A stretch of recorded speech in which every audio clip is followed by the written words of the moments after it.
Gilles? Oui, sur les tests antigéniques, donc merci Pierre. Donc, il y a 13 154 pharmacies qui font des tests antigéniques.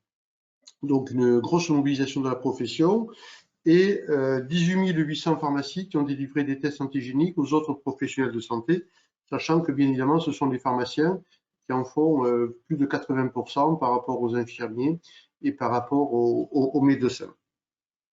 Donc, vous savez que les prix ont baissé, mais ont baissé pour tout le monde. Donc, à partir du 1er juin, que ce soit les infirmiers, les médecins, les sages-femmes ou les autres professionnels de santé, ont une baisse importante des tests antigéniques.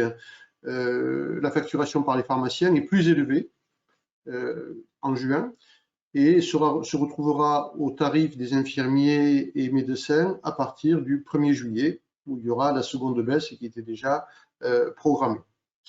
En même temps, les PCR ont aussi diminué de plus d'entre 27 et 30%, et c'est applicable de suite.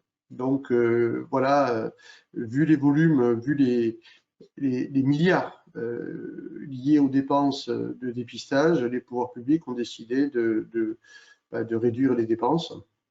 Bon, après, chaque pharmacien fera comme il voudra, continuer ou pas continuer. Nous, on s'est bagarré à l'USPO pour que cette baisse n'ait pas lieu. D'abord, on s'était bagarré pour que au mois de novembre, on ne soit pas à 30 euros, mais qu'on se retrouve à 34 euros. C'est ce qu'on a gagné, seul, l'USPO. Ensuite, on s'est bagarré pour pas que ça descende en dessous de 30. Voilà, ça a été gagné pour 2 mois. Et ensuite, on se retrouvera à 25 euros comme les autres au 1er juillet avec un mois de décalage. Voilà, c'est pas facile. Quand vous êtes le seul syndicat à défendre cette position, c'est sûr que vous êtes en difficulté par rapport au pouvoir public qui sont déjà dans l'après, quoi qu'il en coûte. Parce qu'on voit bien que l'addition est en train de monter. Sur le positionnement des tags et RT-PCR, donc on est sur un équilibre depuis assez longtemps, 25% de tests antigéniques, 75% de RT-PCR. Là, sur la sortie, la circulation, les voyages, on voit que c'est le RT-PCR qui est proposé en priorité et obligatoire pour le départ à l'étranger, pour la Corse, pour certains pays. On voit bien que voilà, il y a une grosse pression de la part des biologistes pour que ce soit le RT-PCR qui soit la référence, sauf que ça complique un petit peu la vie des gens parce qu'il faut faire ça 72 heures avant. C'est pas simple et le résultat arrive normalement 12 heures après, parfois 24 heures après. Et puis il va y avoir un débat sur le pass sanitaire, sur quel type de test doit-on présenter si on n'est pas encore vacciné pour participer à des spectacles au-delà de 1000 personnes, etc. Et nous, ce que l'on dit, c'est que là, le RT-PCR n'est pas du tout adapté. En tout cas, il ne peut pas être le seul. Et qu'il faudra que les tests antigéniques soient aussi utilisés pour avoir la possibilité de circuler au niveau de certaines manifestations, bien évidemment, et pas uniquement l'URT-PCR. Ensuite, sur le prélèvement salivaire et nasal, on vous rappelle qu'il est toujours interdit de le faire en officine. Les prélèvements salivaires se font dans des écoles ou dans des dépistages massifs organisés avec l'ARS, mais ne sont pas à réaliser en officine. Ils sont parfois réalisés par les laboratoires, sachant que c'est un prélèvement qui n'est pas facile. Et pour l'instant, le prélèvement nasal, au lieu du nasopharyngé, n'est toujours pas prévu dans la stratégie. Ça va certainement évoluer, mais pour l'instant, ce n'est pas le cas. Un autre point qui est important sur les tests, c'est le positionnement des tests sérologiques. On voit bien que la communication de l'HAS cette semaine dit clairement que pour la vaccination, si on doit faire une seule injection, eh bien, il faut faire l'injection si le patient a eu le Covid, entre 3 et 6 mois. Pas moins de 3 mois, hein, entre 3 et 6 mois. Donc, bien sûr, si la personne a été dépistée avec un RT-PCR et un test antigénique, eh bien, le professionnel doit pouvoir attester qu'une seule injection suffit. Ça a l'avantage eh bien, de faciliter le parcours vaccinal, bien sûr d'économiser des doses, mais ce n'est pas l'objectif premier. C'est éviter les effets secondaires, qu'on n'a pas besoin d'une seconde injection, on n'en a pas besoin. Et donc de permettre de dire à la population que s'ils font une seule injection, ils sont couverts et ils auront leur circuit vaccinal qui sera terminé.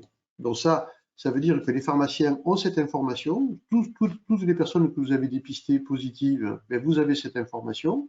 Donc vous pouvez vous attester qu'il était positif et qu'il avait eu le Covid. Les laboratoires de biologie également ont cette information.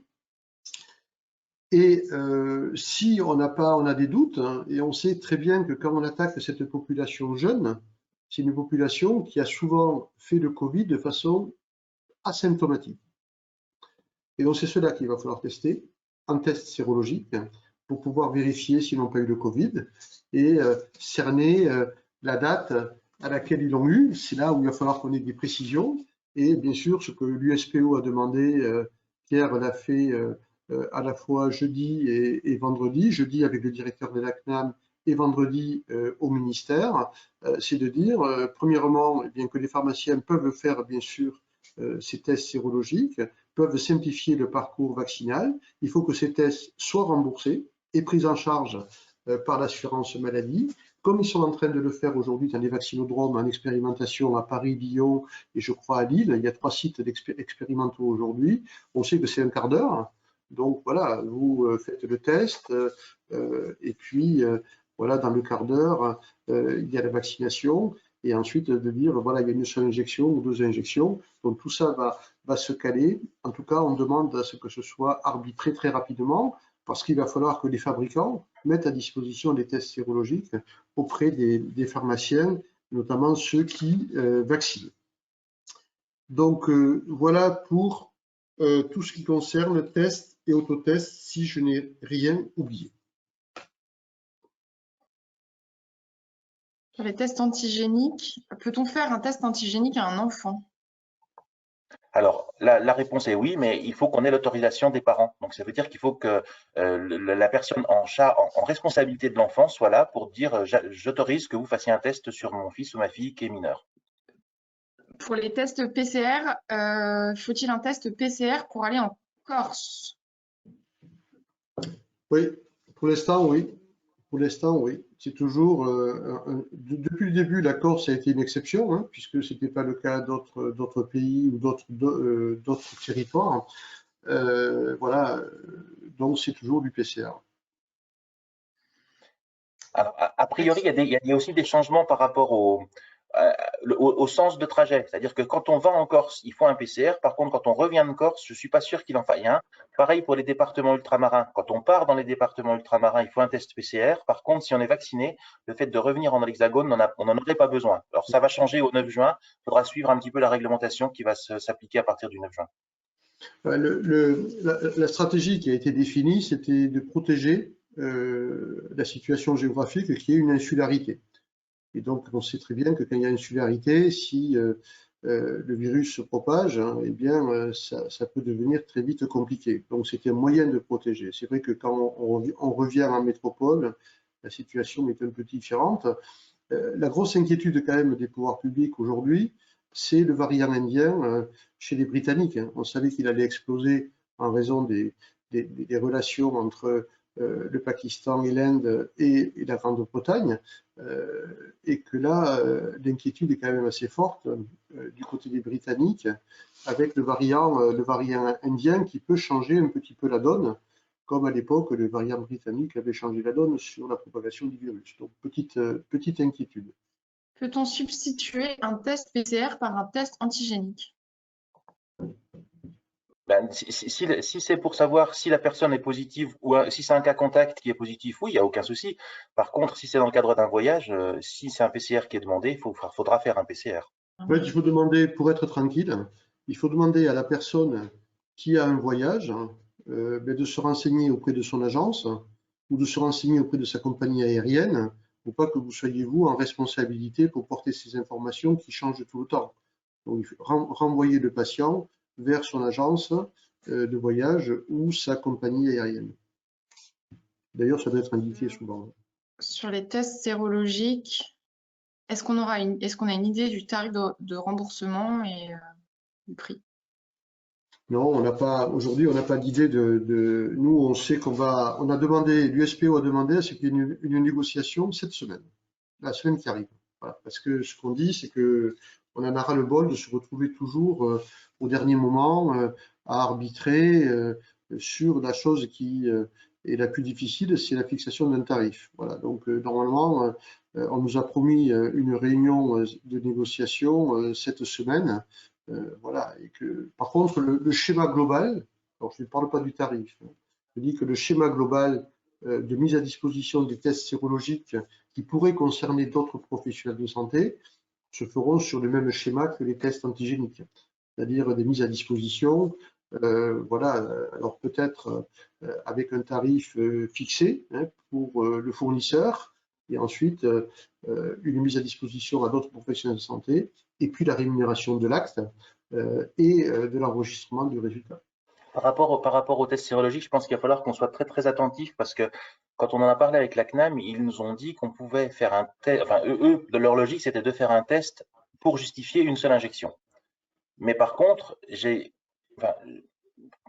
pensé que peut-être ils ne rembourseraient le test que s'il n'y avait qu'une seule injection. Alors qu'on soit très très attentif à ça parce qu'il y a des cas où on va faire un test où le test sera négatif et où il faudra faire les deux injections.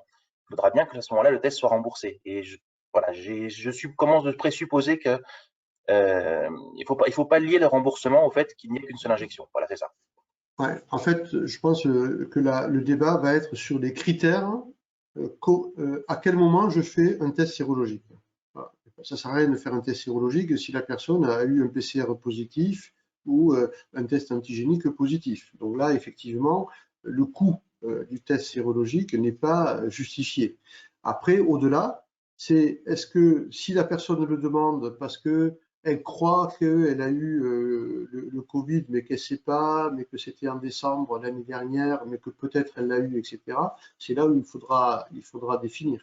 Mais nous, si on fait l'acte, comme dit Pierre, ben, l'acte qui est fait, il faut qu'il soit pris en charge.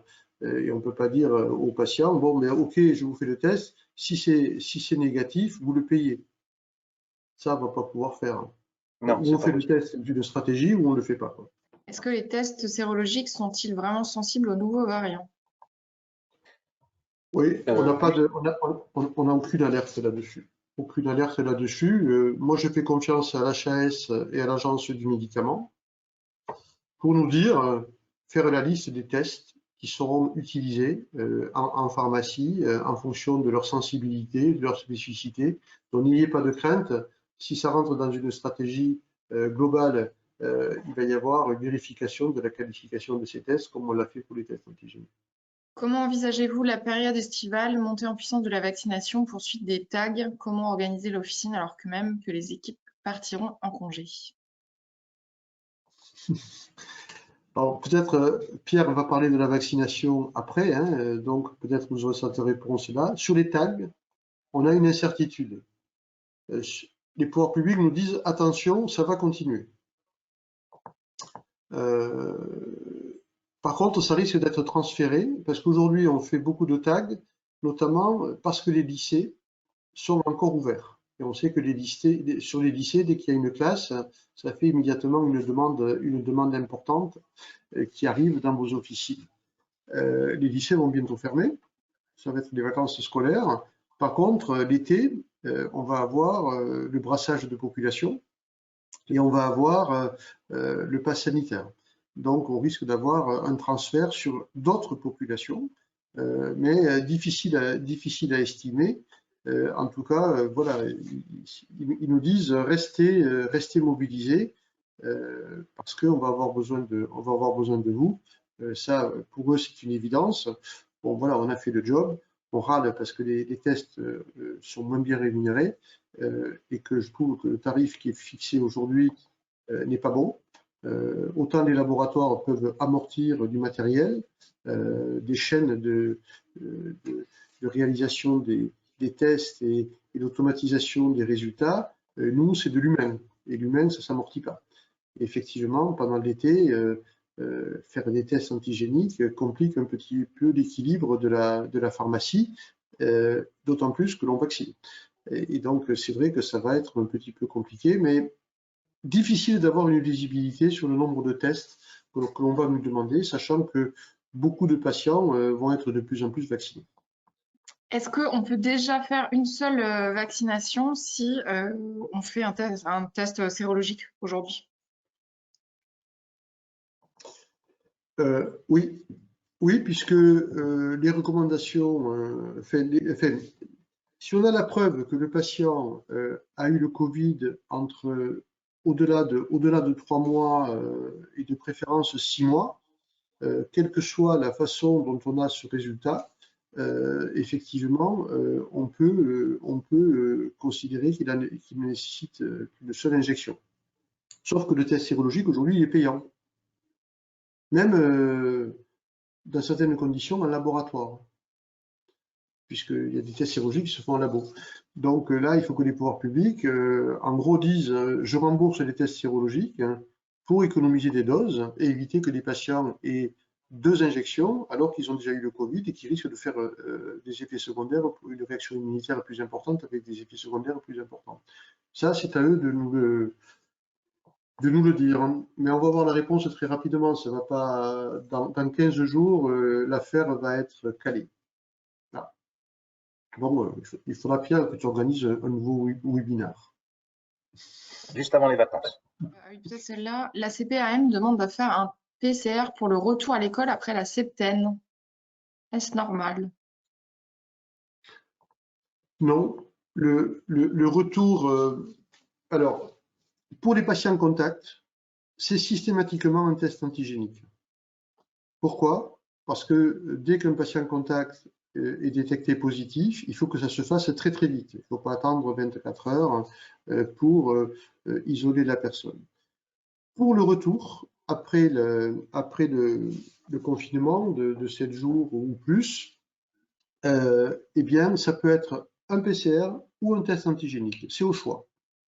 Voilà. Et si vous voyez que des CPAM orientent systématiquement sur le PCR, comme ils le faisaient à l'époque pour les patients contact, eh bien, il faut nous le signaler et nous, on contacte le directeur de la CNAM qui rétablit le message comme il l'a fait pour les patients contact.